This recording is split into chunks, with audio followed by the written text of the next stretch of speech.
You're watching WMAR 2 News. Despite calls to get tough on drug dealers tied to overdose deaths, a case out of Anne Arundel County this week suggests the law and the courts aren't there to support it. WMAR 2 News Jeff Hager has more on a family which feels justice has eluded them. I come 2 days a week, sometimes 3. And this is where I come to spend my time with my son. She has grown accustomed to covering the sacred ground ever since 27-year-old Chris King died from an overdose 18 months ago. And Donna King says she still lives with the pain of his death each and every day. It's been hard on the family. He has a 6-year-old child that we're raising right now. But I want to make sure that the families don't go through what we go through. State prosecutor sought an involuntary manslaughter charge against King's supplier, 38-year-old Gabriel Del Valle. And tests suggested what he presented to be heroin turned out to be 100% fentanyl, with 50 times the potency.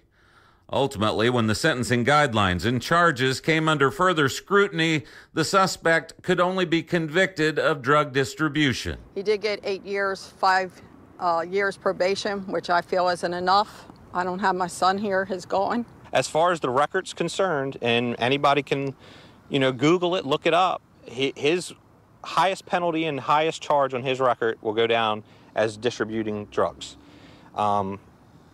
It's very, very sad. With good behavior, Del Valle could be out of prison in just 2 years. Anne Arundel County State's Attorney Wes Adams says this case is just a stepping stone towards convicting similar dealers in the future. Without taking that opportunity and bringing that case into a trial posture, we can never go back and demonstrate to the legislature where there is a shortcoming in the law. And we're going to try to build those cases. While it may be a step in the right direction, that rings hollow now for Donna King, whose son has become yet another casualty in the war on opioid addiction, yet no one will have to pay for it. He in court said he apologized. It should have been him. Well, yeah, it should have been him.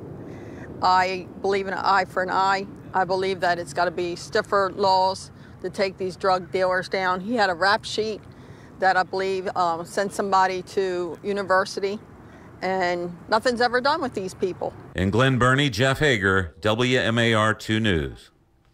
And tonight we're learning just how hard the opioid epidemic has hit our state.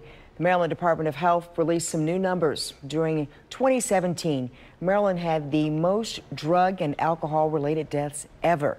There were 2,282. 2,009 of them involved an opioid.